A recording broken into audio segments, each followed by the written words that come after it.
Dictation number 57, 58, 100 words per minute.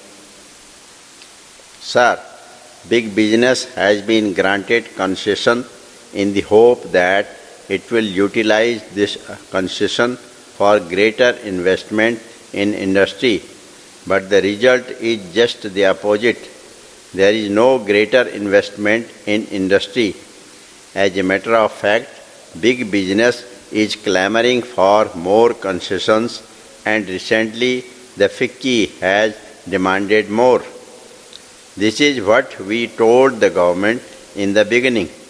If you allow concessions to the monopolists, they are bound to clamor for more.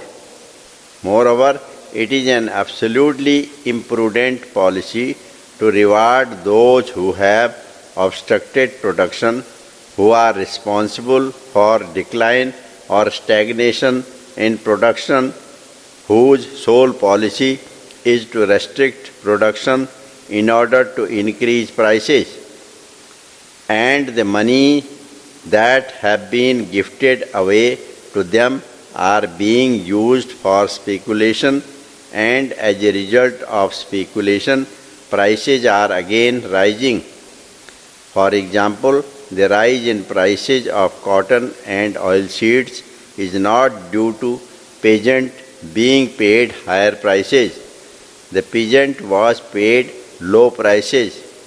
The peasant sold all his stocks, and the stocks are in the hands of traders. The speculators have cornered the market, and the prices have been increased. So, sir, the gains of emergency are being eroded, and the prices are beginning to rise.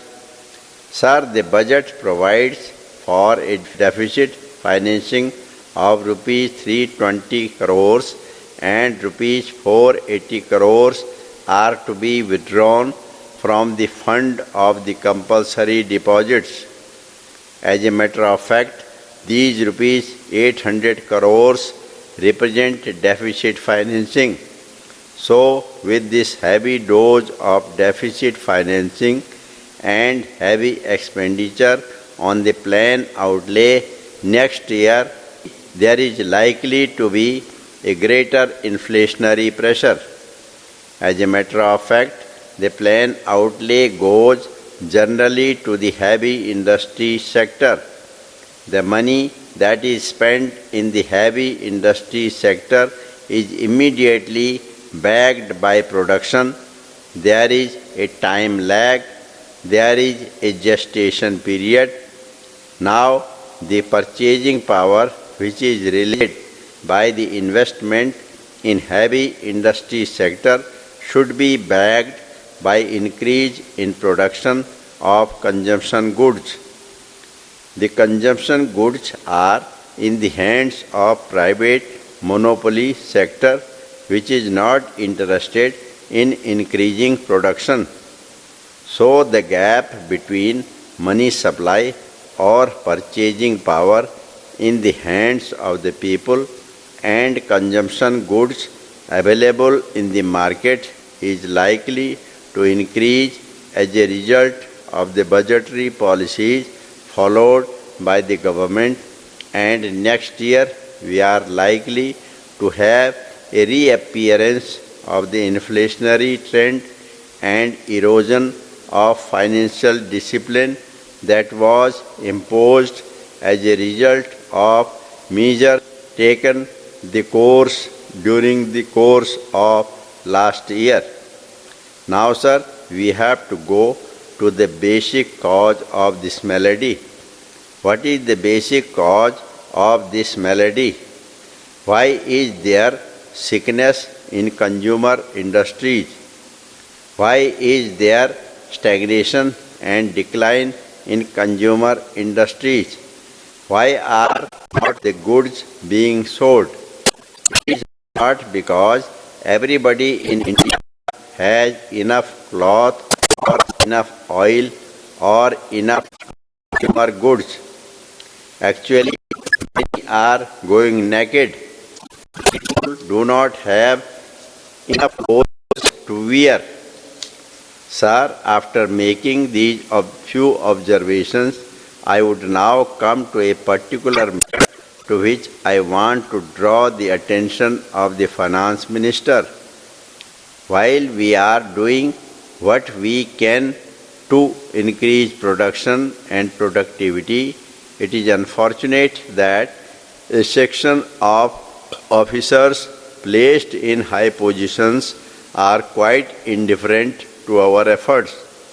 In point, I have before me an undertaking of the Ministry of Finance itself. I am referring to the bank note printing press at Devas.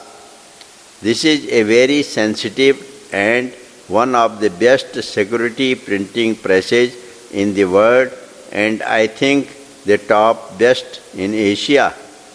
We are proud of this unit and would do everything to increase its efficiency. The production has also increased. The workers have shown great efficiency in spite of all the provocations that are coming from the top in disturbing the working of the only single recognized union which has got the overwhelmingly large membership. The management is bent upon systematically victimizing all the office bearers of the union right from the top to the bottom. This is an attempt to demoralize the workers. This is an attempt to play into the hands of those sections in that part of the country which have been communal. I wish the Finance Minister himself should look into this matter before it is too late. Sir, I would like to point out while making all these observations that in the provisions of the bill not much consideration has been given to the economically backward states in the country. I am referring to those states about which the government stands committed with regard to the development of their communications, with regard to giving them sufficient financial aid for increasing their irrigation potential and other requirements.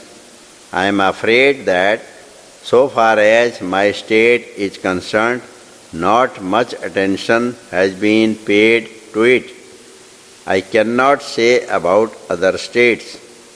I would like to draw the attention of the Honorable Finance Minister to one important point. Nationalization of the coal industry was a very courageous and bold step, and time has shown that this step has proved not only useful but it is giving dividends.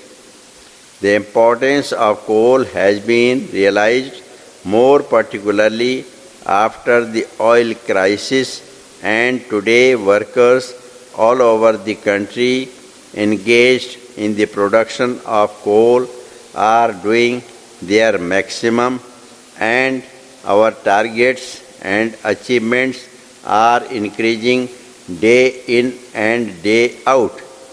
It was a good idea to have a single organization for coal. Sir, I want to draw the attention of the government to the non-coal side also. It is a happy augury that our country is reaching near self-sufficiency in zinc in the very near future.